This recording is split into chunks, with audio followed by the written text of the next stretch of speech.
Good morning. Well, the Guardian Essential poll doesn't have much good news for the coalition this morning, but what are you hearing on the pre-polls? Well, I've canvassed 11 candidates and colleagues around the country in a range of different seats for their feedback, and they said yesterday on pre-poll was the best reception they've received on pre-poll to date, and it's been pretty good generally over the first few days, but yesterday was particularly strong across the country.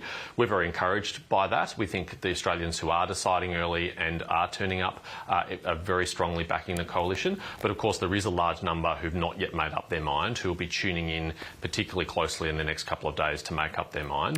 And it's critical from our point of view that they understand that we're going to cut their petrol tax by $14 a tank, that we're going to give them up to $1,200 back on their tax next year, and that they will be safer in Australia under a Dutton coalition government.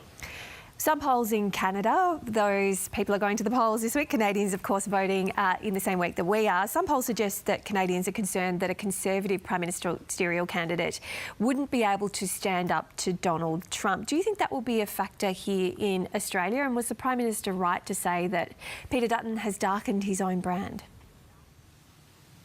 Well, there's no need for any Australians to have that concern about Peter Dutton as Prime Minister. He would be a much stronger Prime Minister than the current one and would always stand up for our country to anyone who threatens our interests, and will stand up for Australia, whether that's in our US relationship or any other relationship. I think Peter's demonstrated that over a long career, that he's a strong leader, that he's willing to make tough decisions in the national interest, and if that means standing up to our allies or our adversaries, he won't take a backward step for Australia. We are hearing some reports in the Nine papers that there are members of the Brethren sect in coalition shirts at some of the pre-polls. Have you heard of this, and is it concerning?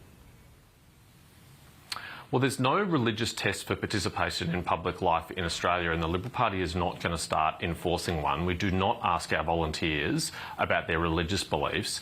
Anyone who wants to sign up to our agenda to get our country back on track is very welcome to volunteer for us, regardless of their religious background.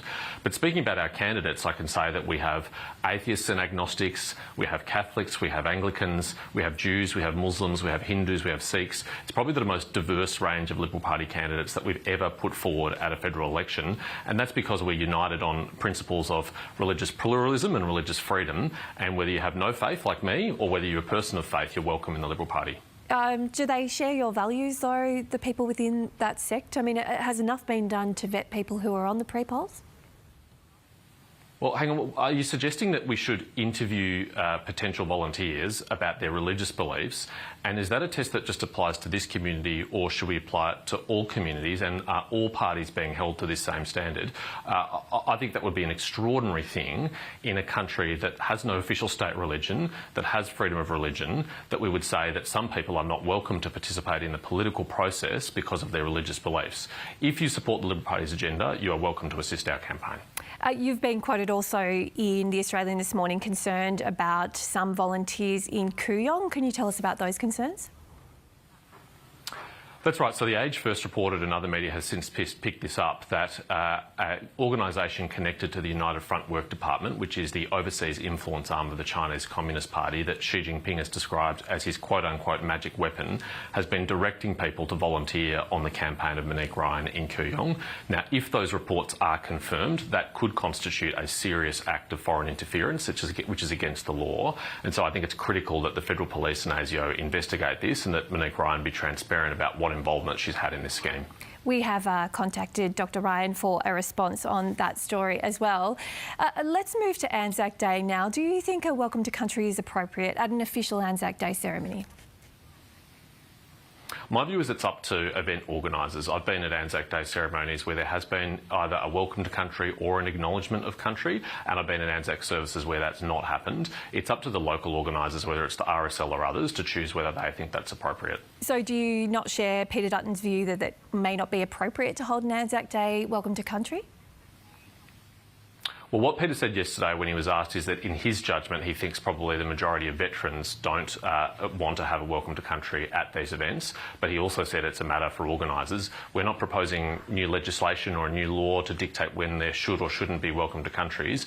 We've said that we think they are appropriate at some events, and Peter's given the good example, I think, of the opening of Parliament, which is a important occasion to do that. But he's also said he thinks it can be overdone. I think we've all seen events where on Zoom calls people are doing various acknowledgements of country or at conferences where every single speaker does it. And I think some Australians think that's a bit too much and it cheapens it if it's tokenistic. And so would you cut back funding for community organisations to perform welcomes to country?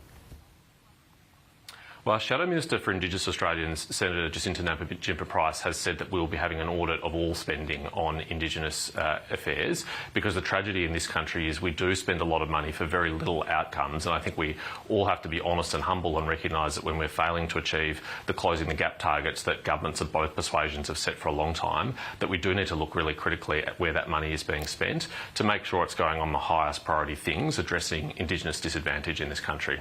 All right, James Pattersen, we'll let you get on with the very busy week you've got ahead. Thanks very much.